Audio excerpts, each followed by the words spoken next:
Hey everybody, welcome to the Cripescast. I'm your host, Charlie Berens. Today, my guest is comedian, actor, and writer Josh Wolfe. You may know him from his stand-up or comedy videos online. He was also on Chelsea Lately back in the day. Josh actually has a few dates coming up this weekend at Skyline Comedy Club in Appleton, and he's a hilarious dude. I think you're going to love this conversation. And if you can, go check him out in Appleton. But before we get to that, just a quick update on what's going on this end. I'm actually in Boston right now doing some shooting with my buddy Bill Doucette, who you may remember from the Midwest versus East Coast video. Yesterday, we did part 2 of that video. Well, kind of part 2. I think we're going to call it like Midwest Guy in Boston. But anyway, I don't want to give too much away, but I'll just say that we ended the sketch dressed as a Minuteman, and I was wearing a cheese head instead of one of those other 3-point hats, cheese head. That's probably one of the things I'm most proud of the video. So anyway, if that's not a real good tease for this video, Cheapers Cripes, I don't know what is. Do they need a visual to make it really funny? I don't know. We'll see. Wrong platform for that. Okie dokes. Let's keep her moving. Also, by the way, saw a ton of fans that were more than I expected in Boston. It could have been that I was wearing a big cheese head and dressed like a Minuteman. I was drawing some attention to myself, but we saw a bunch of people from the Midwest who stopped and said hi. So we're going to have to do a show out in Boston soon. Let's see here. What else? Oh, also, speaking of shows, we are kicking off the Midwest Survival Guide Tour. This week, I'm in River Falls, Winona, Slinger, and then we're playing Titletown on Sunday, which is going to be a lot of fun. It's before the Packers opener. Oh, Winona, by the way, we actually had a second show, and there's still a ton of tickets left. Also, the Titletown show, that's a free show, so come one, come all. And we are auctioning off a Leroy Butler signed cooler. It's a really cool cooler. The Packers actually gave it to me a couple of years ago, and Leroy Butler signed it when we did the fishing video. And he said he would add some vodka, some Leap vodka into the cooler. And also, I put a bunch of stuff from my bar in there. Yes, there is a half full bottle of brandy. Yes, there is a muddler. It is cherry stained. You bet your tush. There is an opened thing of bitters. You got everything for brandy old fashions, and Leroy's going to hook it up for your Bloody Marys. Okay, so anyway, and we'll auction that off. All proceeds are going to the victims of Hurricane Ida. Additionally, if you want to support, you can buy a Go Packers Neff the Bears shirt off manitowocminute.com. I believe we have them linked up on cripescast.com as well. So if you buy one of those Go Packers Neff the Bears shirts now through Sunday this week when the Packers play the Saints, 100% of those proceeds are going to the United Way of Southeast Louisiana. These shirts are also made in the USA, printed in Wisconsin, so, And, honest to Pete, folks, what better way to help show our Midwest nice to people of New Orleans than by buying a shirt that says F to Bears? Seriously. It don't get any better than that. And if you want tickets to Winona or more details on Titletown or anything like that, just head on over to Cripescast.com. Finally, I want to say thanks to everybody for sharing the Cripescast with your friends, telling folks about it, leaving comments, the whole deal. I love you for it, honest to Pete. Let's see here. I just wanted to read one of the comments. This is from Sahara Travels. Okay, so first of all, she saw a tweet which read, "Integrity is walking the talk. Your actions live up to your words. Authenticity is only talking what you already walk. Your words reflect your actions. It's good to practice what you preach. It's better to reserve your preaching for the principles you consistently practice." Well, that's a heck of a quote. And then replying to that quote is the comment I'm going to read is Sahara Travels. She said, "Read this today and then was listening to your Lexi Brown episode," new listener. "I really enjoy your interviews, but was particularly blown away with your words on Kenosha, specifically your insight of let's help the situations the police and first responders are walking into. Wow, I think this point has been the bridge missing from most conversations. Just wanted to thank you, and I will keep her moving with kindness." Oh, geez, Louise, thank you for that comment. Yeah, the Lexi Brown episode was one of my favorite episodes, but I don't know. I tried the best I could to break down a very complicated topic, and I know I probably just scratched the surface. But, issues like that, it is good to find the bridge between us because, I think we've all tried doubling down on what we hate about the other side, and it doesn't get us too far. All right, ladies and gentlemen, enough chit-chat from me. Here's my conversation with Josh Wolfe. I like that camo hat. Is that camo? Straight camo? It is. It says Tribe Kelly. Oh, nice. That's pretty cool. My wife got it for me. You know how that goes. Yeah, you wear it and you're like, yeah, it's the best hat. Yeah, she says something like, I think you'd look good in this. And I say, you're right.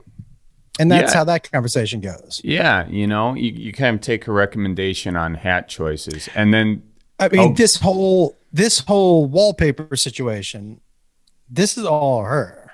that's really good. Could she give me some advice? Because I just threw some like sound stuff on my wall and some, random things there. And so, yeah, I need a little help in that regard.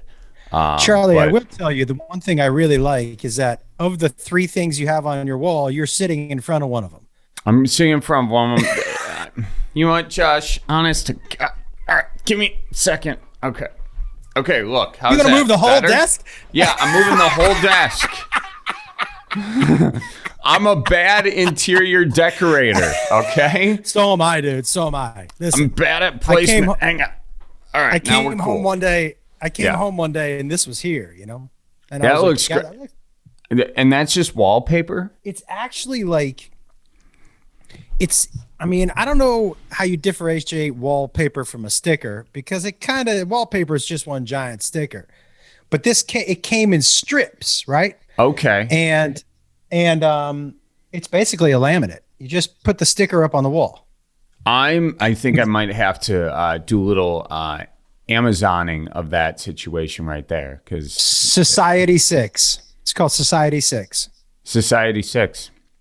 It's on record it's just now. like, there it is. It's it's part of the official record. Low key, you have like one of those. Don't they give off these like Amazon deals or something, like for influencers or something, where if you say it and then people buy it, you get a deal on it and you link it on your thing or something? Yeah, I think if I was probably a better businessman, I would know all about that. Yeah, me too. If I were a better businessman, I would brand my background better. I'm getting there. I'm getting there. I have to ask you something. Yeah. What do you think? Because you've mastered to me, what the hardest thing is to master in this. Oh, geez. Hang on. I think I lost you right when you were about to say I mastered something. Wait. Okay, you're back now. You're back. Okay, clearly I haven't mastered decorating or my internet connection. So let's repeat this so people know that I'm not a complete failure. What have I mastered again? Do tell. You have mastered the thing that's the hardest thing to master in our business, man, which is your voice. Oh. You know who you are.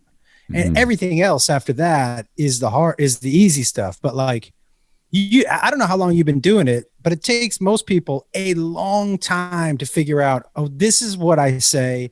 This is how I say it. This is how I'm funny. And you did it right out of the gate. I do really appreciate you saying that. I don't always feel like that, because I think when I went initially, it's like very charactery, and so it is a viewpoint, but it was super charactery. And then, I've kind of dialed it back to a more realistic version of what, kind of your stereotypical Midwest guy is going to do. But it's nice because, and maybe you can relate. I'm sure you can relate to this, but you have like the thing that you do well, and then creatively you want to branch out and try something.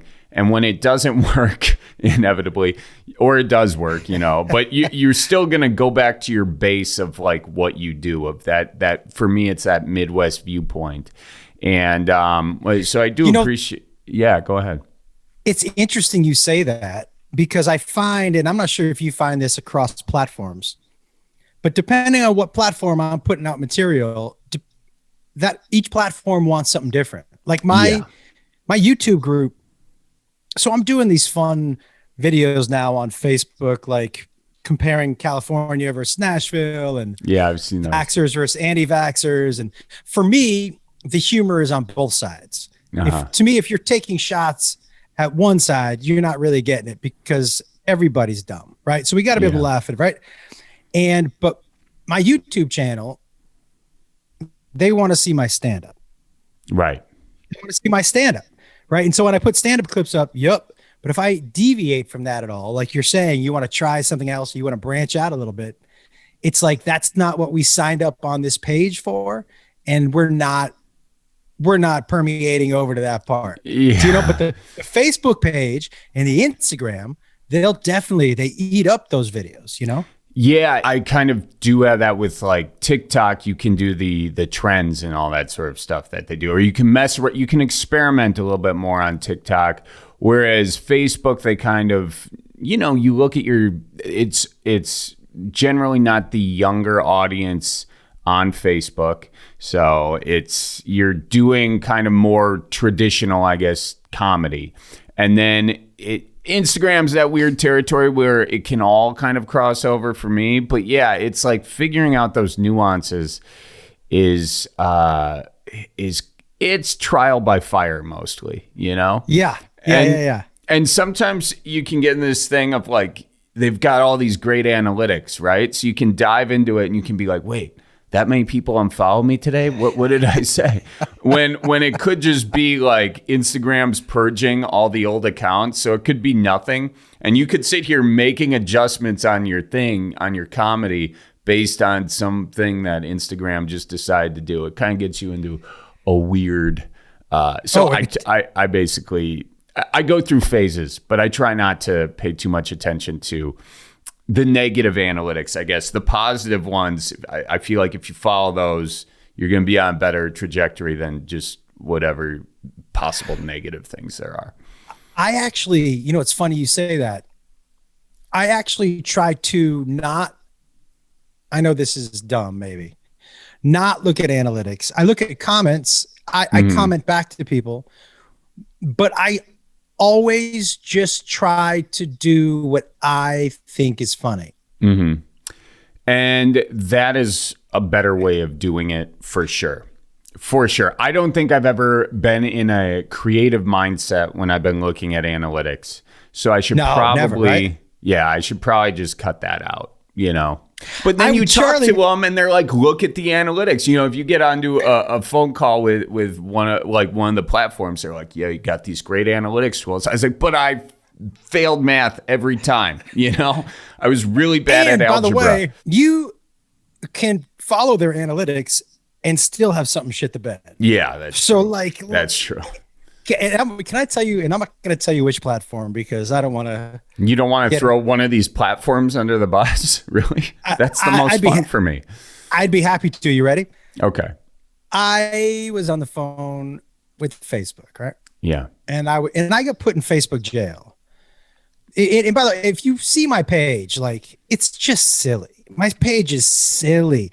And I used to put weird news stories up on the page because I like weird things and I like the stories, right? Well, apparently one of the weird news stories wasn't 100% true. Mm-hmm. Yeah. So my page got put in fake news. Mm-hmm. Bummer. And now that's a 90-day jail sentence where they take you out of the algorithm. Mm-hmm. Now, that algorithm is everything, right? Yeah. So I got crushed, and I've been just my numbers, even though I have well over 1 million people, but the numbers on the videos never came back, and so I got on the phone with Facebook, and I said, hey, and I told them the whole situation, and they were like, yeah, it's terrible, and I was like, I said, can you tell me how to get back into the algorithm? So I can get back into making money that you guys took from me for no reason. It was just a fake, not fake news. Like it was just a weird news story. There's got to be a human over there who can see that I'm not trying to spread fake news, right? Yeah. She was like, yeah, we don't have that. And I said, okay. I said, I was like, can you tell me, is there a way for me to get back in the algorithm? She goes, yeah. And I go, can you tell me what it is? And she goes, no. And I was like, what? She goes, yeah, we're not allowed to tell people how to do it. We can give suggestions. And she sent me an email about, this is how many videos you need to post. You need to comment on people's comments like this. I go, but you know how to get back in the algorithm? She goes, yeah. And I go, but you won't tell me. She goes, nah, we can't tell you. And I said, but isn't it better for the entire platform if, things are being shared? And she was like, yeah. And I said, and you know how to do that? She goes, yeah. And I was like, but you can't tell me. She goes, nah. So absurd. First of all, absurd. It is so dumb. It because you're kind of like, why? First of all, what was the thing you shared? Do you remember what it had to do with? Because this might be part of the deal. It was a dumb news story, man. It was like, was it about like vaccines, or was it about like politics? No. It was nothing. No, not vaccines, not politics. Yeah. If you look at my weird news stories, it's things like, like that news story that's going around right now about that dude who sued his parents for $40,000 because they threw out his porn. Right. Yeah. Just the absurdity. Mm-hmm. So my stand-up, man, or my comedy in general is just about, I'm going to point the finger and make fun of everybody. The absurdity of the time we live in is where I'm at. Right. Yeah. And so like, I have a video out yesterday, vaxxers versus anti-vaxxers. And depending on which side you fall on, you think the video is about the other people. Right. Right. But I like the absurdity of the time we live in. Yeah. That's it. And my thing about Facebook, Charlie, especially, is that, and I don't know about you, but that's where a lot of the people who follow me, middle America, a little bit older, you know what I mean? Mm-hmm. And so when I get and I'm going to say punished like that, they're my daddy.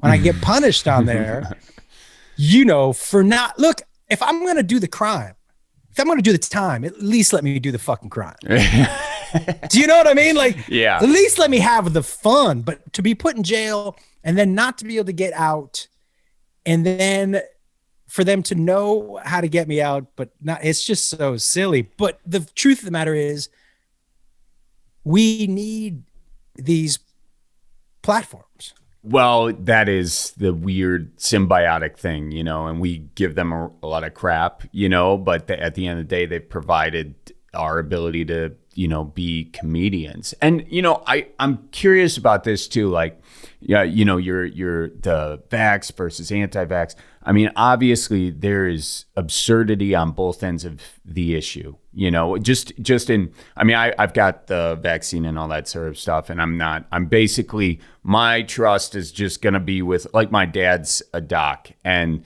I'm going to go with what he says, because he studied this a lot, and he's in the deal, and I'm going to trust him. Now, if I'm willing to, I love a good, like, government conspiracy, and those have happened in the past, but I'm just not seeing it on this. So how, when you're making fun of both, how do you avoid the both side isms where you're showing the absurdity in both, but I don't think that both are equally absurd, They're not. That makes sense? They aren't. And I agree with you. And I say to everybody, like, why I don't listen to Fox, don't listen to CNN. If you don't want to listen to Fauci, don't. Mm-hmm. Ask your doctor.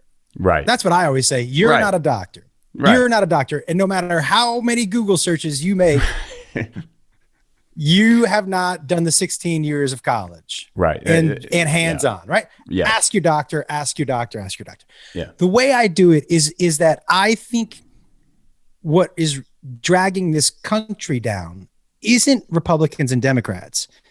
It's the extremes of both sides, and the refusal of the common sense people to stick up to the extremes, because they're like, well, I don't want to fucking, I don't want to hear it online, or I don't want to. So it's easier just to fall in line.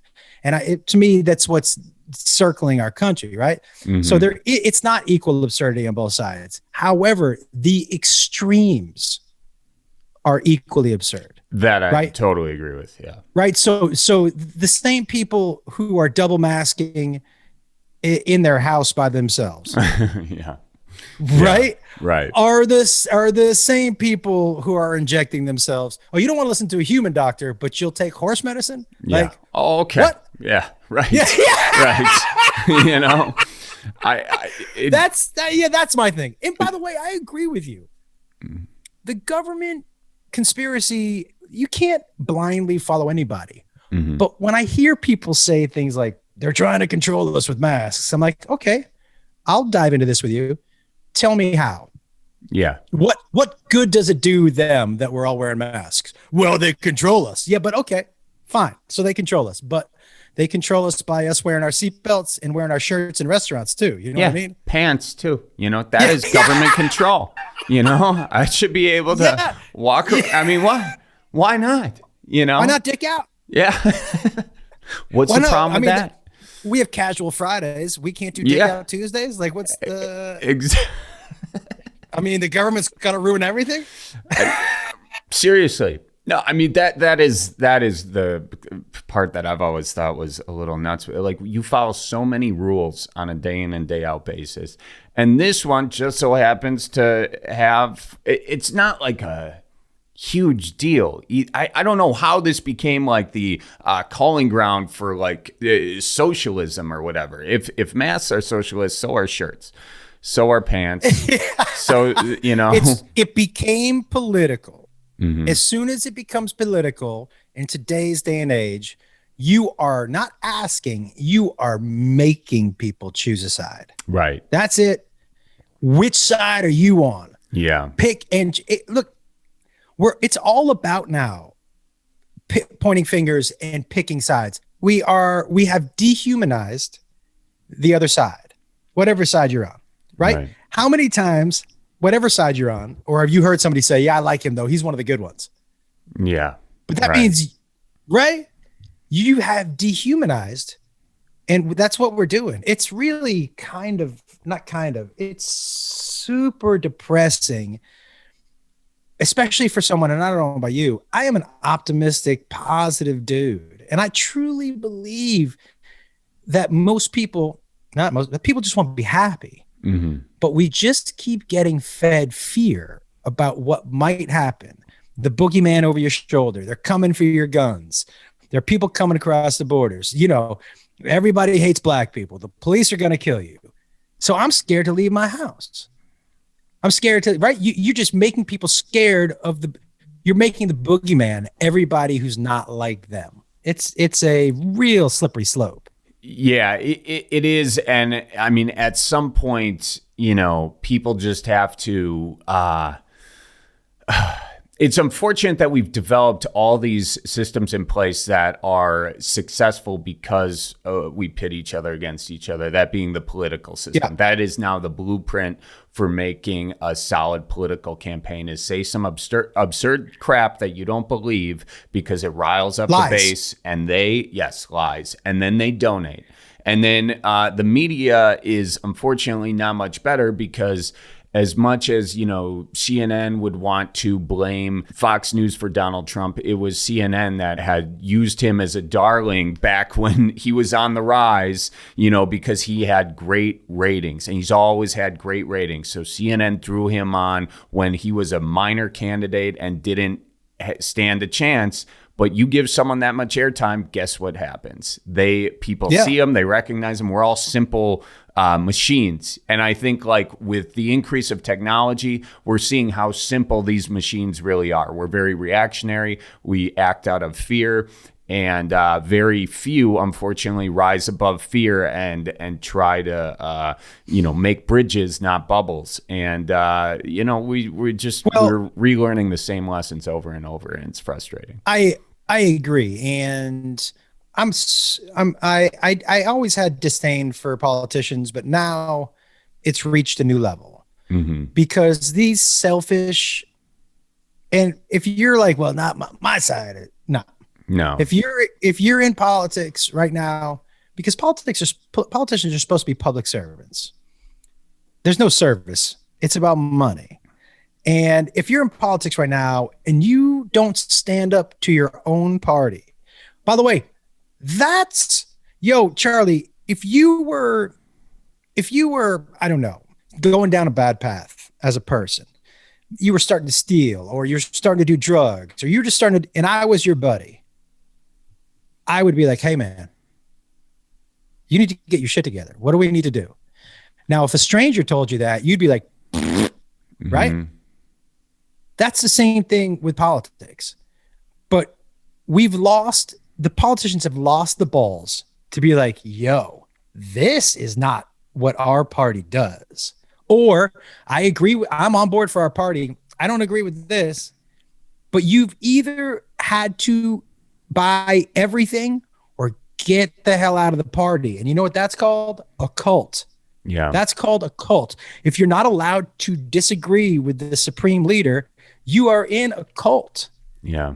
And I think that both parties have become that. Yeah. I mean, you know, and I do think that there are some politicians who are in it for the right reasons. Some. But they're not getting press. They're not getting on TV. So it's this self-perpetuating cycle that we find ourselves in. And unfortunately, there's not one thing that needs to change. It's an overarching thing that needs to change. And I mean, I do think, I know we're on like a podcasting platform right now, but I like the podcast format as opposed to tweeting something or as opposed to like putting something on an Instagram story, because those social media elements, those very guttural ones, all they do is they solicit sort of like virtue signaling or like trying to be on record being this, that, or the other thing. But when everybody's trying to do that, we don't, you can only do so much in a tweet or in a reply to somebody in a comment section. And you get to the point of where you're not actually changing anybody's mind. You're just making yourself feel better. So I do like the longer form conversations where it's like people kind of have to listen a while and digest it.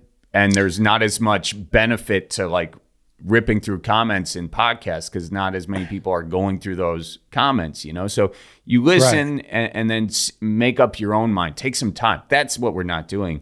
And I come from a journalism background, and it's always like you don't want to be first. Well, you do want to be first, but more than first, you want to be right. And you want to have the facts straight, but we are in a react first, the facts be damned, and maybe and then the facts don't exist, you know. Yeah, alternative facts, you know, which is such a crazy. But the biggest example of that for me is how this whole thing with COVID. Mm-hmm. Listen, this gotcha. Hey, they don't know shit. You know, Fauci's dumb, or the fact that Rand Paul thinks he knows more than, hey, if you know anything about science is all about proving something wrong, right? Mm-hmm. That's how you scientific method. Right? Yeah. Right. And so the time we're in is I want information right now. So 3 months into the pandemic, you're asking these doctors to give you definitive answers about what you're supposed to do. They don't know. So they're like, hey, masks. And then 2 months later, they're like, yeah, you know what? Maybe not masks. And then 2 months later, they're like, no, masks. That's science. Yeah. That's the way science goes. Science goes, well, let's try this. Yeah, that didn't work. Let's try this again. Oh, that didn't work. Let's go back. Let's try that. Oh, that works. Do you know what I mean? Yeah. And so you're accusing these people of being intentionally misleading, or even worse, to not know what they're talking about when they're just trying to find the facts. This is a new sickness, a new virus. How long's cancer been around? How long's the flu been around? How long have headaches been around? We don't know everything about them either. Right. So now I understand people being like, I don't want to take the vax because it hasn't been tested enough. Okay. Mm-hmm. But the truth of the matter is, when you're at home and you're like, yep, see, that doesn't work. Science is wrong. Science is working all along. Mm-hmm. It just takes a while to get there. Do you know what I mean? Like, so it's so crazy to me, but because one thing a doctor on TV might have said wrong a year ago, you know, turns out it isn't true, that none of them know what the fuck they're talking about. And I'm taking horse pills. Yeah. It'd be funnier if it wasn't, you know, if it wasn't what's going on, and people are getting really sick with that stuff too. I mean, yeah, I was going to say, at the same token, man, you don't need a mask in your car by yourself. No, although you know what I mean? Like, and I used to make fun of that a fair amount, but then I was thinking about it, and I was like, I bet you those people they could be Uber drivers, you know, because I was thinking about it, and then I saw my Uber driver pull up with a mask on. I was like, oh, Maybe those Got are it. the people wearing masks. So even and maybe not. I'm sure there are people who are double masking, but outside, or somebody came up with this thing. This was I think I read this on Twitter, but it was kind of funny. It was like, who are the people? And this was when the CDC said we don't need to wear masks anymore in public over the summer. And they're like, who are the people still choosing to wear masks outside, yet have them just over their mouth? Like wearing it improperly when you don't even need to wear it. It's just like, okay, I give up everything. But that an image of that person is like so pointed. I forget who said that, but it was hilarious. In the video I did this week the vax versus anti-vax, part of the video, I'm eating an apple through my mask because I saw somebody at the park in LA with a mask on, but it had a slit and they were eating an apple. And I'm like, this is the most absurd thing I've ever seen in my Eat the apple at your house, man. Like, what are we doing? What, is it like one of those like diaper attachments? It like buttons up and buttons down. Was that what the? Oh, I haven't seen that. No, they had. It was one of the blue masks. They had just ripped a hole in it. Oh, God. Yeah, okay. Very effective. Very effective. Yeah.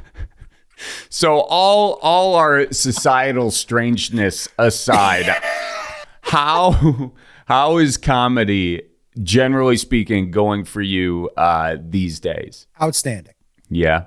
These days I feel like we're, especially stand-ups, are almost like stand-up is though it's been the art form, the thing we've, done for a long time. It's almost like that's the privilege at the end of the day. The work is like doing all these videos and stuff to sort of sell tickets and to get people in seats. You know what I mean?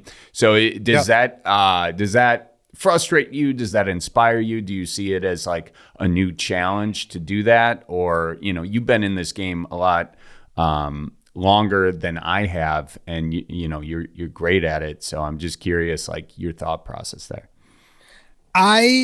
First of all, I love doing stand-up comedy. I absolutely, if you come to my show, if after you watch the show, I promise you, one of the first things you'll think is that dude looked like he was having so much fun, because that's it, man. My shows have really turned into shows. Like, I can see what I'm doing on stage now becoming an act in Vegas, like a residency. It's a combination of stand-up, which I do about 45 minutes of, and then I do music. I've started my next special I'm putting out has an hour of comedy music songs. And then I bring people on stage. I have a couple characters that come out and sing songs. Like, because I know what's going on in everyday life, my life included, I treat that hour and a half as an escape for everybody. I promise you're going to come to my show and you're going to have a great time. Last week we had a marriage proposal. Did she say my yes? show? Oh, I was hoping she wasn't going to, but she did. That'd be cool. So much funnier. So much funnier. But my shows are a living, breathing thing on their own. You really, everybody, when you go, especially the ones now, you feel like you're part of the deal. You know what I did about 4 years ago, Charlie, which changed everything for me? I have always been a conversational comic, right? So yeah. storytelling, but I was a little too, when I look back, a little too performance based, which I feel like, but what I mean by that is that, like, when I started doing stand-up pre-podcast, it wasn't as, and like Seth Rogen style of comedy, where it just looks like people talking. It wasn't Jim Carrey. It wasn't that over the top. And so when I started 90s, what was in the movies or on TV was kind of over the toppy, a little more energy comedy, right? Right. And with podcast and Rogan, and like I said, guys like both Rogan, Seth and Joe, the conversational, the podcast, the long form. And so what I did about 4 years ago is I was like, what is the one thing that I feel like I'm 90% of the way there. What am I missing? And I was like, you know what? Tonight, I remember the first show I did it. It was in Cleveland. I was like, tonight, I am going to just talk to them. Same jokes. I'm going to talk to these people like they're my friends. That's the only adjustment I'm going to make. Less performance and more how you doing. And since that time, it's changed everything for me. Really, really interestingly changed everything. That is, I'm thinking about my own stand-up right now, and I think I fall into that pocket sometimes, but I think when on stage, in stand-up, you're just one guy on a stage, and you've got all these people there who are, easily distracted and whatnot. So I think my perhaps insecurity in that is to, as you're saying, overperform or to, go bigger, to fill the stage almost. And I think I think it's been working. But hearing you say that, that is a very interesting tweak. And I wonder, that's what people go see stand-ups though, is to present something as if it is your buddy. Yeah. To a certain degree. That's interesting. I might play with that a little bit. I like that a lot. I like that philosophy. You know what I would try, man? How long you been doing stand-up? Do you mind if I ask? I've been doing stand-up like in a serious way, touring and headlining since 2017. And before that, It was a lot of, it was open mics, it was bringer shows, it was bombing on the regular, so yeah, which is great. I do, yeah, you still get a nice bomb joke in every set, but that just means you're trying new stuff. That's all that means. That's right. You know what I would challenge you to try, and this is really, I learned so much about stand-up by doing this. One, and I don't know if you have to walk that fine line between these people paid to be here, so I want them to have a good time. Yeah. But also between this is my job, and every time I step on stage, my goal is to be better. Mm-hmm. Right. So I'm still in that. What can I learn tonight? Right. Yeah. How can I make? And so I did an entire tour because, like I told you, I was this dude. I was pacing back and forth. Yep. Almost. Yep. Like Chris Rock, Chris Rock, to me, especially even with the way he does the mic, the chord mic, and the way he repeats parts of it, the premise of his joke, to me, he stalks the stage like a predator.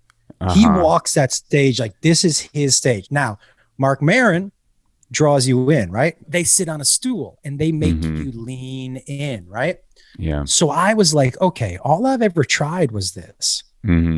Let me try. So then I did an entire tour sitting on the stool. And you know what I found, man? Parts of my jokes worked better on the stool and parts worked better when I was moving. So then I was like, all right, this is because I don't know, I tell stories, right? This story is better when I started on the stool and then get up, because then the movement means something. These little things. I also did 6 months where I didn't sit on the stool and I didn't walk, but I just stood behind the mic. I never took the mic out. And so I had to figure out what I wanted to do with my hands. And did I shift a lot? And when I went back and watched, I'm like, man, you're moving a lot. Why? That's your energy. So this is how your energy is coming out now. So how can I make that come out of my mouth instead of my body? Yeah. That's an acting thing too. You see a lot of first time actors try to use their hands a lot and like move around quite a bit, but if you can direct all that. So yeah, keep going. I cut you off. Oh, no, that's all right. So for me, it was all about learning. And what I found was for me, the perfection lies in a blend of all of it. I can't come out and pace and be on 10 the whole time. So that becomes white noise. Right. I can't sit on the stool the whole time. For me, anyways, Mark does it expertly, but for me, I lose energy. Right? Yeah. I start to get too comfortable, and then there's a time to stand. So I would take notes. I would do all of them. I would go back and look and be like, this works better like this. This works better like this. And then I'd be like, all right, let's put those three like Frankenstein. Let's put that part of this story, same story. This is stool, this is standing, this is moving. Let's try it like this.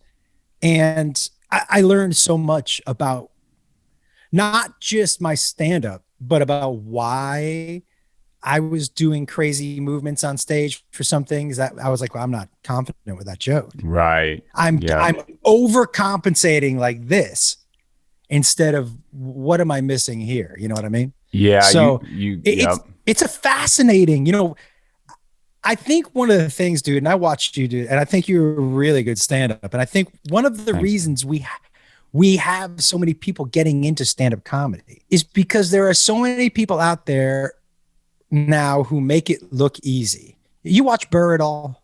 Oh yeah. He makes it look, talk about a dude who's conversational, and he makes it look so easy, right? People are like, well, I can fucking do what Bill Burr does is I think, because I've seen him at the Comedy Store a bunch, especially, back when I was living in LA, and he gets up there and he's finding, and I think he said this at one point, maybe he didn't, so, don't quote me, even though I'm putting this on my podcast, but I think he finds a lot of his bits on stage, but he also, he goes in with kind of a where to start and land it, and then he finds the rest on stage, which is a great thing to do at the Comedy Store, but you got to be really good at what you're doing. But I think he also said this, and I can't remember where I heard it.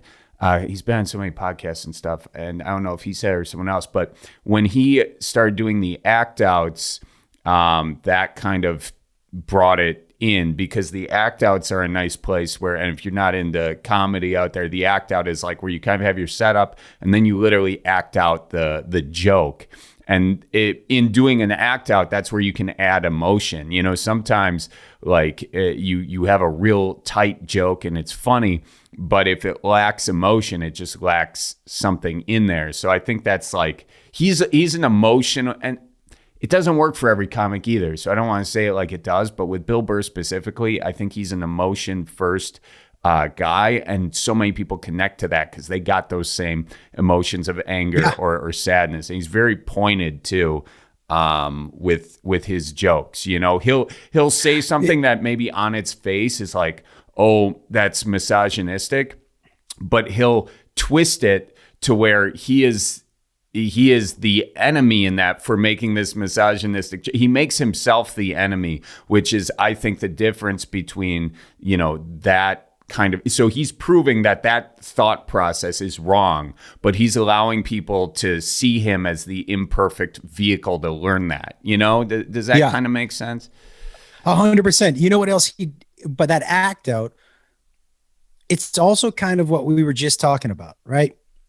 If you're 100% act out, it loses its effectiveness. Right. But if you're Burr and you're leaning on the mic, yes, and you're just talking, and all of a sudden you're acting out, now you've, this is a baseball term, you've changed the batter's eye level. Now it's something different. It's not batting practice where I'm just like, this is boring. I'm on a ride with you. I'm on the roller coaster. One thing I learned early on from a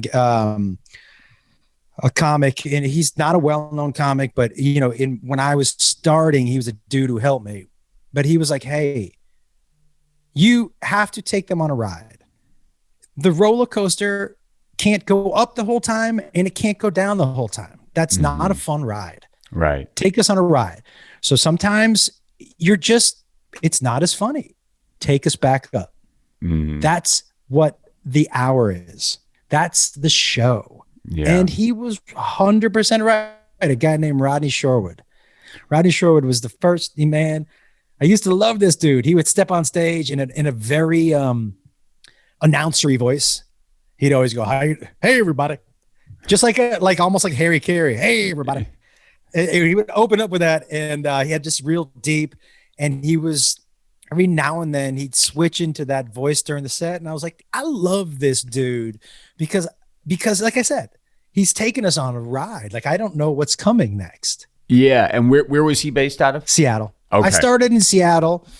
The guys that I started with, you know who Joey Diaz is? Oh yeah, sure. So I started with Joey Diaz, a guy named Brody Stevens. I don't know if you knew Brody. Mm-hmm. Yeah.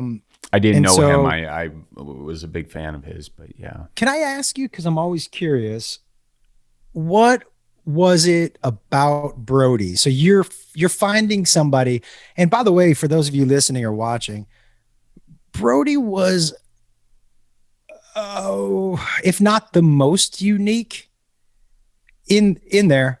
He was a guy who did stand up without using punchlines. It was a really, do you know, what was it about him? I'm so curious. What was it about? Because you're a different part of the country. You're not his demo. You know what I mean? Like, tell me, what was it about him that attracted you to him? Well, I mean, I'm trying to think where I saw him mostly. I'm the Comedy Store, but then also he was opening up.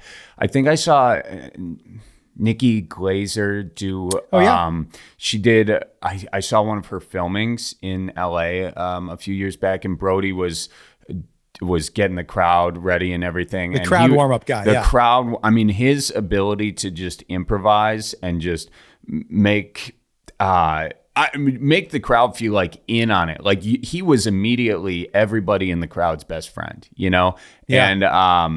And yeah, because as you're saying that now, I'm not thinking of any of his jokes that stood out, but when he was on stage, I was feeling good, you know, because he was just very in that flow state all the time. I don't think I ever saw him have a bad night. And did you? Did you?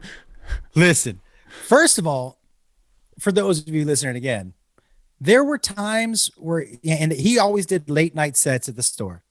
Mm-hmm. And there were times where he would go on stage with his headphones on, drumsticks, sit on a stool, set up a chair in front of him, and just drum to the music that was in his headphones on a chair.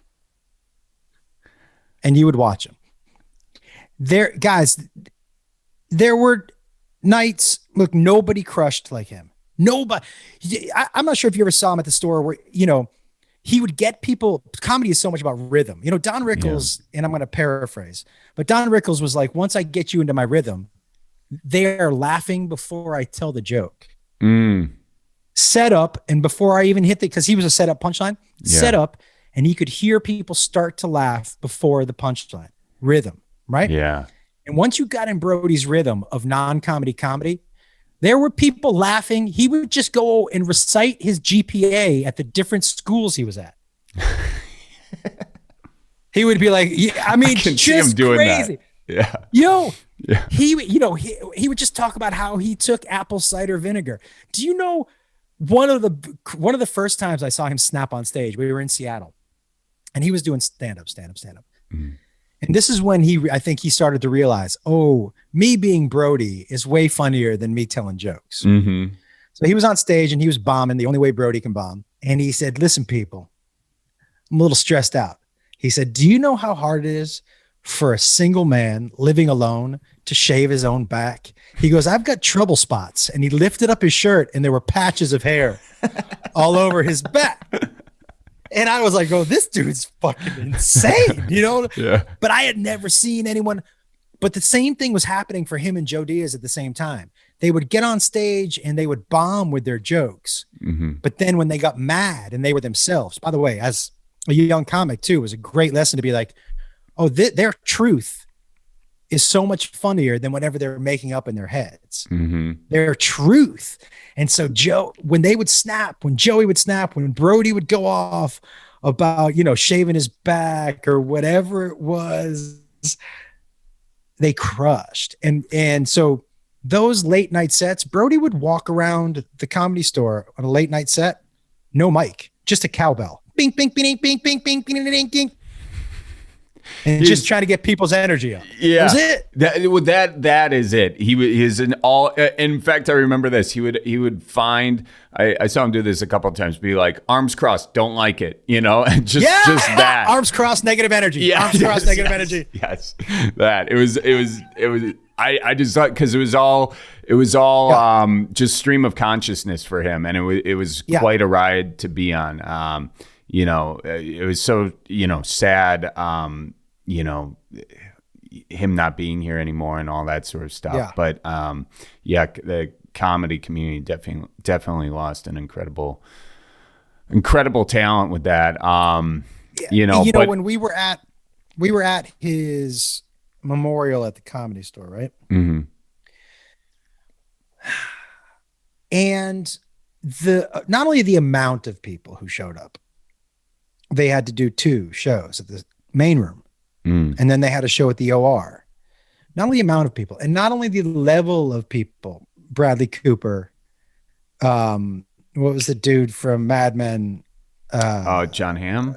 That dude. John Hamm, Dodgers, and every comic I know. There was such a respect for him and how vulnerable he made himself and how honest and how raw he made himself. It was crazy and ironic that the one thing Brody didn't know if he had, the one thing that he chased was like acceptance from other people. And if he could have seen the people who showed up for his memorial, it would have made him like, it's so crazy. That one thing that he was constantly chasing was there all along. Yeah. And isn't that the truth for a lot of us, Yeah. Cheese Louise, folks, excuse the interruption, but, just want to thank our sponsors for this show. Jolly Good, for starters. Now, when I stocked that cooler that we're auctioning off this week at Titletown, you know what's mostly in it? Jolly Good Sour Power. Why? Because that is the floater for your old fashioned. You can get it at Woodman's or, really a bunch of the Wisconsin grocery stores. And if you can't find it, just ask the manager, okay? The Piggly Wiggly, the Pick and Save, the whatnot. Just walk in there. They should have it. If they don't, ask the manager. It's great soda. You can also buy it off jollygoodsoda.com. And folks, I also want to shout out another Wisconsin company. That's Duluth Trading Company, headquartered right over there in Mount Horeb, Wisconsin. I love their stuff. I'm actually wearing their sweatpants right now. They're fantastic. And they've got, I'm wearing one of their shirts. It's Alaskan Hard Gear. So whether you're looking for just casual, comfortable clothes, Duluth Trading Company's got that. But if you're looking to venture out a little bit more and do some, some wild stuff out in the wild, Alaskan Hard Gear, really recommend them. But, they got a lot of great stuff. Check them out, DuluthTrading.com. Okie dokes, back to the Cripescast. So you start off in Seattle. Is that that's where you sort of got your chops? That's where you did a lot of your bombing initially. Did you always know you wanted to do stand-up? Because you started very young too, right? Yeah, the very first time I got on stage, I was 15. Mm-hmm. I will tell you, one of my favorite things to do, Charlie, I'm not a dirty comic, except if my mom shows up. When my mom one of my favorite things to do is to make people uncomfortable. And my mom's at the top of the list. Mm-hmm. So there's a couple jokes I never tell unless I know my mom's coming and I open with them. Because I know you're a sick bastard. You know that? You just are. Dude, I know that my mom feels pressure to laugh at everything I say. Oh, God. Right? So I go as gross as I can to watch her go.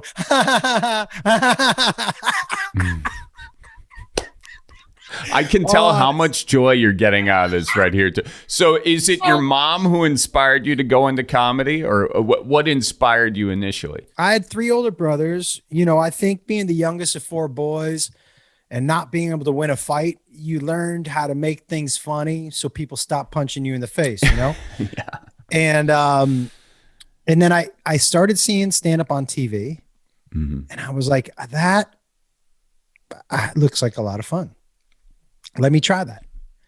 And I tried it, and I was like, yeah, I'm going to do that again. The 4th time I was ever on stage, I say 4th, but I think I'm back now. It might have been 5th. I opened for Sam Kinison. Oh, wow. Wow. Bombed harder than I've in the history of bombing. I bombed on the walk out. I was already bombing. They could feel the energy or lack thereof. It's a Sam Kinison crowd. He was the first rock and roll comic. Yeah. He was doing shows in rock clubs. He had a band with him because he sang some rock songs, you know? And these were rock and roll fans standing up, not sitting down. I'm not used to any of it. Not just I'm not used to it. I've only been on stage 5 times. The only reason I got this gig is because on the way to San Antonio, his opener's dad, I believe, passed away. So he had to pull off the tour. So they're like, and I just won a comedy competition. And they were like, who won that competition? And they said, this kid, Josh Wolfe. And they said, ask him if he wants to open for Sam. So I was like, this comedy shit's easy. Yeah. I'm already opening for Kinison. How are you winning a competition after only being on stage 4 times too? That's another. It was at a bar. The winner was crowd response. I packed the bar with my friends. Yeah. And so when they put their hand over my head, it just went. And yep, that'll get you. That'll get you. That's it right there. It's the last time you rely on your bringer show. Yeah. And then when I went, man, his fans, first of all, I had a ponytail with bangs.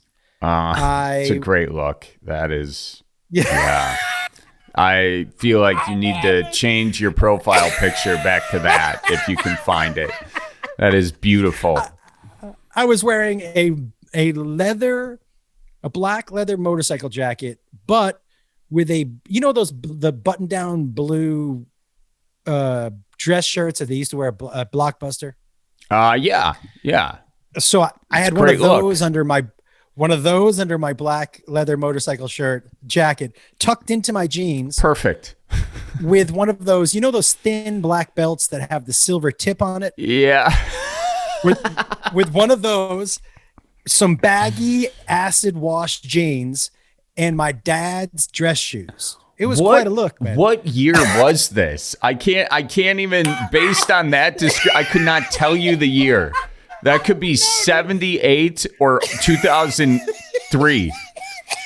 And it would not be a good look in any decade. That's the thing. You can't name the decade because it never fit in any decade. Right? It is so bad. I believe it was 93. Okay. That was my third guess. Do I want to say no, it can't be 93. Might have been 93. Might have been. It feels like 92, 93, something like that. But man, as I was walking on stage and I had a real baby face, somebody screamed from the crowd, "You better be funny, Bobby Brady." And I was like, oh, no. I wasn't ready for heckles. I mean, that's your first joke right there. But yeah, you're not in the moment at that. This is the biggest moment in your career to date, and you're just scared shitless is what this is. Now, on top of that, the 5th time you were on stage, your material's terrible, right? And Awful. you probably only have max 5 minutes, 7 minutes. Max. And you're lucky if it's memorized, and you're definitely forgetting a bit. And how about this? On my way out, the guy was like, "Just keep it to a tight 20." I was like, "What?" Oh, geez. Come on. I was like, "What? A tight 20? I got 5 at a bar with my friends in the audience. 3 of the minutes were me making fun of them. 5? Let me tell you something. By 15 minutes in, this is not even 15. You actually did the time? Oh, by 7 minutes. Okay. Oh, I did all 20 minutes. Oh, wow. I give you props just for that and your belt. Dude. But mostly your belt. By 5 minutes in, the crowd had already stopped heckling me and were just talking to each other. Oh, they were already even done worse. with me. Even worse. And how about this? You ready for this? At 10 minutes in, I was really done with material and trying to talk to the crowd. So I'm the opener, so people are coming in late. I just repeated the first 5 minutes. I'm like, you guys didn't hear the first 5 minutes. Let me tell you these jokes. Was it better the second time around? That's the question. No. And then towards the end of the set, my girlfriend was there I literally just started talking to her. I was like, nobody's listening. And she was like, I know. I was like, what should I do? And she was like, just keep talking. I'm like, okay, but nobody's listening. I was having a conversation with her and they could barely hear it over the chatter in the club. And then how about this? They were like, you ready for a second show? I'm like, nah. Did you? It was two in one night. He did 2. Oh, brutal. He did 2, yeah. Brutal. So you didn't do the second show? Oh, I did the second show. Oh, you did? Okay, good for you. I give you a, I mean, were you, so after this whole situation, did you just crawl into a hole and die for 6 months as any self-respecting comic would do? On the way home, I'll always remember this. My girlfriend at the time said to me, well, you got that out of your system, right? Meaning you're done with stand-up. And I said to her, I go, hey, stand-up might not be my career, but I'm not going out like that. Like that's not, I told her straight up, that's not my last set. I'm going out on a high. So I'm not saying this is what I'm going to do forever. I don't know. But what I do know is because I've always had that mentality, like, well, you're not going to beat me. Yeah. So I wasn't going to let those people chase me out of something that was my dream. Now, maybe eventually I realize it's not for me, which I didn't think I would realize, but for sure, that group of nameless, faceless people was not going to determine what I ended up doing for a living. That was my mentality. Yeah. That really, really was. Did Sam see your set? He was so fucked up, dude. Yeah, that was kind of his thing. Yeah. He was so fucked up. My girlfriend at the time recently he sent me a picture of the poster that he signed for her. And she was like, you remember this? And I looked at it. I'm like, yeah. If I covered up the face and the name on the poster and I was like, just read that, you would be like, I have no idea what that says. Even knowing Sam Kinison signed it, it doesn't say Sam. It says, yeah. You know, it says something like, hala, hala, hala, hala, and then he signed it, la, la, la. Like that scene from The Jerk, you know, when he's reading the paper out of the bathroom. Yeah. So, but when you talked to him, though, he didn't give you anything? He just signed the thing. It was quick. He barely knew you were there, kind of a thing. Yeah, man. We talked for a minute in the back. I talked to his brother Bill for a little bit, but I was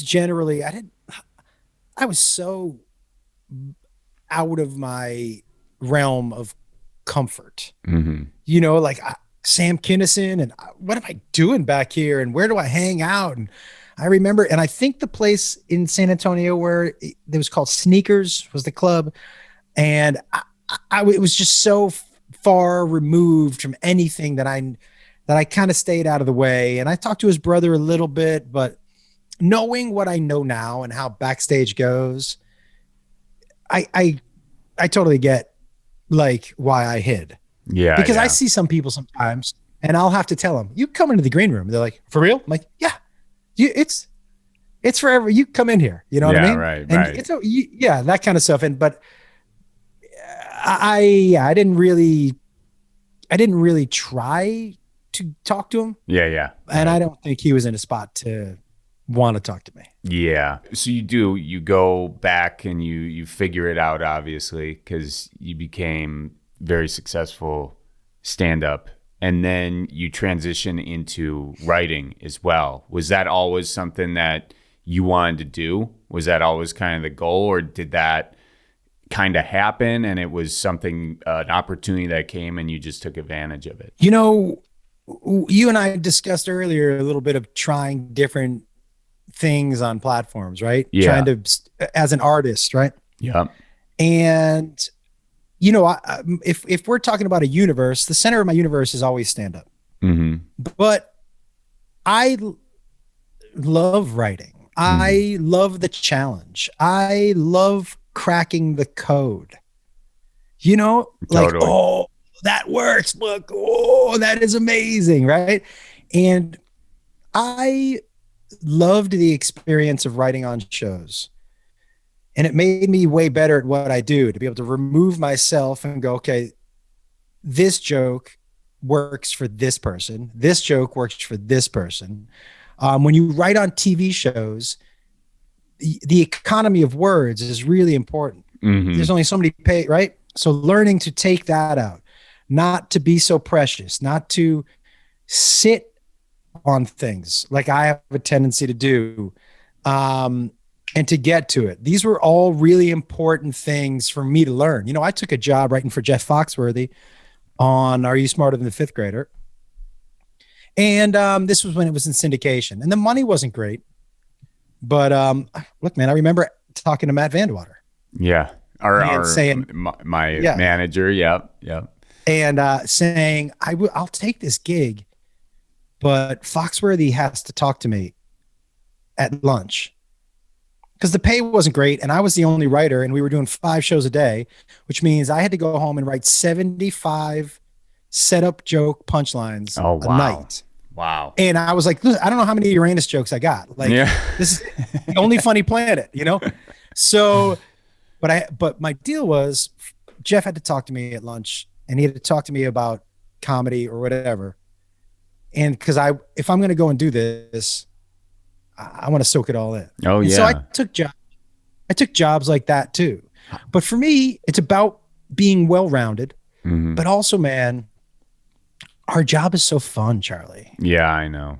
It really is. And you got to remember that if you're ever complaining about your work to somebody who's not in, I mean, you just sound like a prick, because what we get to do is pretty fun, you know? Yeah. And I wanted to be like, okay, because I wanted to have a TV show. And I was like, well, if I want to have a TV show, I have to know what they do back there. Right. So let me get a job back there and see what they do. Okay. Now, not only do I know how the TV show comes together, and not only know how they talk about the actors, but now, yeah, right. That's the truth. Yeah. But now I'm getting a full scope. You know, my son likes to work on the other side of the camera, but I told him, I go, hey, take a job at craft service, take a job in art department, take a job. You need to know how every department works, because when you eventually hit the spot you want to be able to say, yeah, no, I did that. I totally get what you're saying. Or no, I totally, right. You want to be able to say, I did that. I understand what you're saying. This is why I need it done this way, you know? And so for me, rounding that out and being a writer really helped me with that, and helped my stand up too, man. Helped me with the economy of words and shit. I do. And actually doing journalism on my end, that helped a lot with that too, because you're saying everything in a way that can be understood by somebody with a 6th grade reading level, is what they say in journalism. And I think that helps a lot with stand-up, because you want everybody on the same page as quickly as possible. So yeah, the shorter the better, the quicker the setup. And actually, and I know you do this a lot with news type stuff. Every headline is a setup, and then your punchline can come quick after that or whatever, especially the headlines you use that get you banned off Facebook, to bring this all around. That's the most fun of it. You incorporate your family a lot in very hilarious stand-up bits. Is that tough to do? Do they listen to it and they're like, I wish you didn't tell that joke? Like the one about your son and that picture he uploaded to the cloud, does that come back and bite you, or do they enjoy being in your sets? Well, that's a great question, man. And people ask a lot, how come your 2 oldest kids aren't in more of your jokes? And the truth is, they don't like to be humiliated. And my youngest son, he's like, I don't care what you say as long as I keep getting Instagram followers. Like that's his entire attitude. Right. Yeah. And so as my older kids have gotten older, they're okay with it. But my deal with my kids was always this. And that joke you're referring to, the dick pic joke, that he didn't want that released. My deal with the kids was this: look, this is the story I want to tell. I'm holding on to it until you're okay with me telling it. Yeah. And so that's why sometimes I'll tell a joke about Jacob, and he was when he was 6, but I tell it And people are like, well, you're telling stories about him being a teenager already. I'm like, yeah, but he just okayed this story. This just got, it's like when the government releases the UFO docs, it's unclassified information now. Right. Yeah. We just unclassified this. Yeah. And so that's basically how I do it. I'm never going to tell a story, and there are plenty of them, that they feel like is humiliating, that they're like, don't tell that story. And then I just don't tell it. Yeah. And like, you don't hear a lot of stories about my wife. She's like, yeah, I don't want to play those games. I'm like, fucking cool. Yep. That's totally fine. Yeah. I feel like, though, the reason the stories about the kids resonate is because if you don't have kids, you've been one.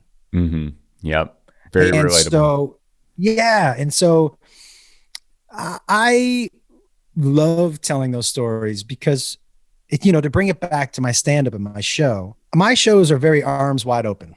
We're all here together. We're going to enjoy this together. If we're laughing together. I may be poking fun at somebody, but that's all it is. We're doing it together, right? And so the family stuff, especially up front, when you tell it up front, sets that tone. Mm-hmm. Yeah, we're all here. You know what I'm talking about. You had kids. You had a brother. You were a kid. You know what I mean? Yep. We're all in this together.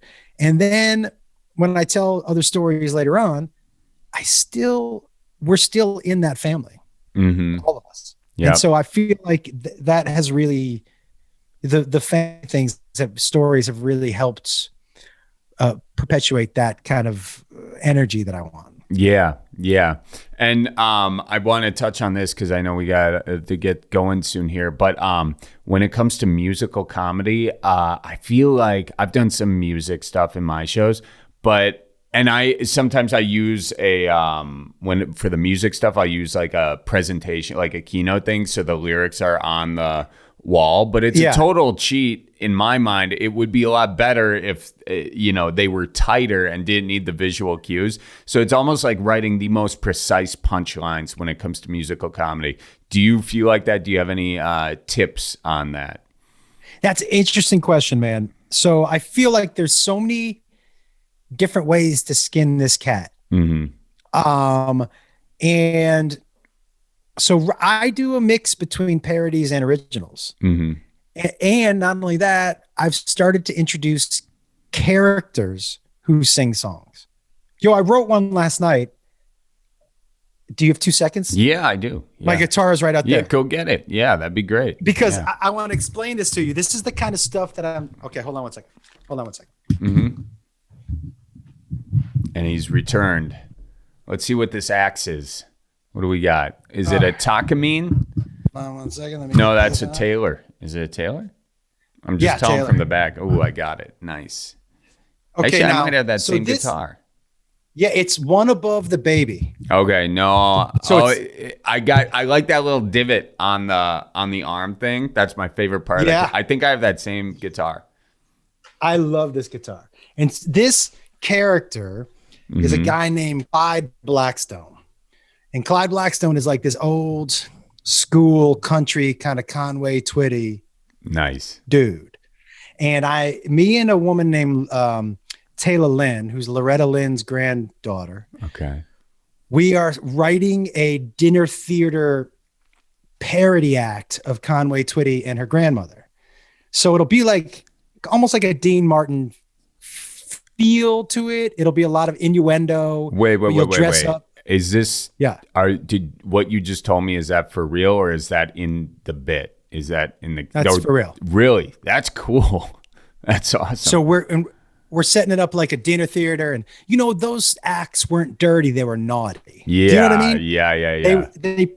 Yeah. One thing, Larry the Cable Guy, and I toured with him for years. One thing he told me, he was like, "Hey, you can be naughty. Naughty invites everybody. Mm-hmm. Dirty, you draw the line. Mm-hmm. Like, just stay naughty." Yeah, he said you can tell the same jokes, right? Yeah. And so, this guy Clyde Blackstone, and so I want his songs to be not saying, like, right now I tell punchlines in my jokes, and sometimes if I don't think I can beat a punchline, the song's only 2 lines long. Yeah. Right, because I'm like that. It's like I'm treating it like a joke. I can't beat that. Let's move on, right? Yeah. this dude is gonna write like songs where you're like, is this a real song or is this a joke? Like one of those, you know what I mean? Yeah. And so I wrote the very first verse chorus. Let me see if I can remember. Okay. When I was just a boy. Well, my dad sat me down on his lap. He said, son, you're from the South. And that's not by choice, that's by God, and that's a fact. We drink beer, we drink whiskey, don't mess with our sweet tea. I know what you mean by your mom and them. I used duct tape for a Band-Aid. The wine we drank was homemade. I'm Southern like Jesus, amen. So this is going to be a song about a dude who thinks that Jesus was a Southern, right? Yeah. And it's actually a good song. It's a banger, you know? It's supposed to, like, this guy's songs, you know what I mean? They're like yeah. he's going to sing a song called That Ain't My Belt Buckle. Okay. Yeah. He's working on a song called Breast Milk in the Beer Fridge. Mm-hmm. Like, right? Which is my buddy Tommy Riles told me about this song that he and his friend wrote. But I also do songs like parody songs. Like I'd always wanted to write a song about a dude with man boobs. Uh-huh. And so the song is big old titties on my friend Dan. Never seen a C cup look so good on a man. Yeah. And the whole song, you know? Yeah. And so listen, man, my show is all about fun. Mm-hmm. You're gonna have a good time. And these songs are silly and they, you know, I make fun of myself, I make fun of some other people, but just like my stand-up, it's really an all-inclusive. But this Clyde Blackstone dude, I'm so excited to do more of his songs. Well, and I like going full character because you, in some ways, allow yourself a little bit more freedom than you would ever give to your actual self, because there's that sort of plausible deniability of what I didn't say it. That was a character choice right there, you know. So you can kind of be a little goofier or a little just weirder, you know, and not have to justify it and it's grounded in a different reality, which is more fun, I think, sometimes, you know. Without a doubt. It's just like, if you really want to push the envelope, just make whatever you want to say come out of a cartoon's face. Mm-hmm. And then you can say whatever you want. Yeah. I mean, the things they say on Family Guy, but it's just a cartoon. Yeah. So like, it's all right, it's a cartoon. Yeah. But it's a human. Yep. But we can't possibly be serious. This thing's animated, you know? Yeah. It's so crazy. We will, like, Stewie can say anything. Yep. Anything.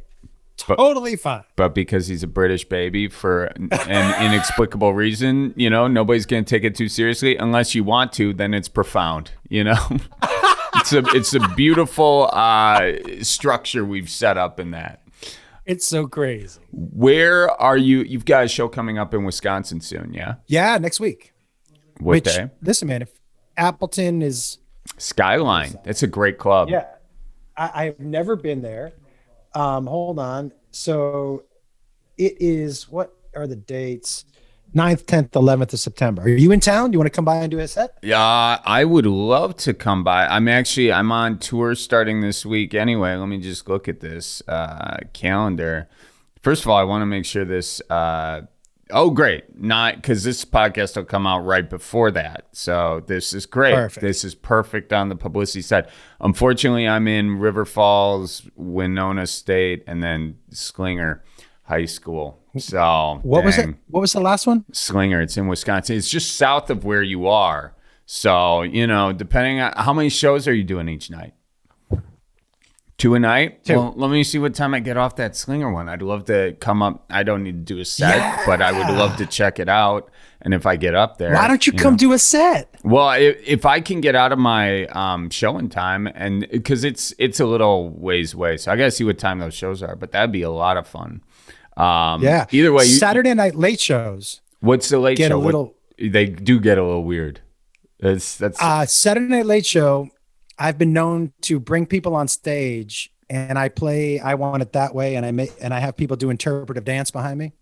And that sounds funny. That sounds like a bit inspired by Bacardi. A lot of Bacardi Cokes. If anybody's getting up on stage, well, actually in Appleton it'd be old fashions for sure. You gotta bring up old fashions. In Appleton? Yeah, old fashions in Appleton. There's a song you should write. An old fashioned in Appleton, and you take that whatever way you want, But it's funny. When you say old fashioned in Appleton, I just imagine that means people are having sex missionary. Yep. That's the double entendre. And then you just throw some brandy into the mix, and you can write that whole song, man. Maybe I will. Yeah, that's good. It's old fashions. Maybe we'll see about. Hey, if you're listening and you hear a song about old fashions this week, it was inspired on this podcast. Dude. It might only be a 30-second song. That's all. Honestly, that's most old fashions are only 30 seconds, so it's fine. It'll work. Cool, man. Well, I know you're tight on time, and I appreciate you coming on. I know we went over a little bit, so thanks for hanging. No worries at all. Well, thank you. Yeah, man. This was a lot of fun. And then, how can people follow you if they're not currently following you? Josh Wolfe Comedy on all of my socials. You know what? If you haven't watched my stand-up, go over to my YouTube channel. My special called Father of the Year is, look, I know what I'm good at. I know what I'm bad at, but this special it's really good. It's basically one long story about my son challenging me to a fight. That's awesome. And so, like I said, you grew up in a family, you were a kid, you have a kid. This special is going to resonate with you, and it's a ton of fun. Sweet. Thank you, man. I really appreciate your time. It was fun talking to you, and I hope I can make it up to the Skyline on the 11th. Yeah, I hope so too. And if just put those high schoolers to sleep early and come out. Oh no, it's a theater in the high school, so it's not just high schoolers. Yeah, I don't want to. I thought I was like, I'm doing. Yeah, I mean, I'm not above that. I do those all day. I love that, but this will be a little lunchtime comedy show. Yeah. I did a 10 a.m.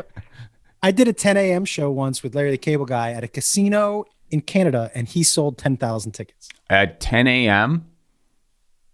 This dude is a ticket machine. That's insane. Ticket machine. It was crazy. Wow.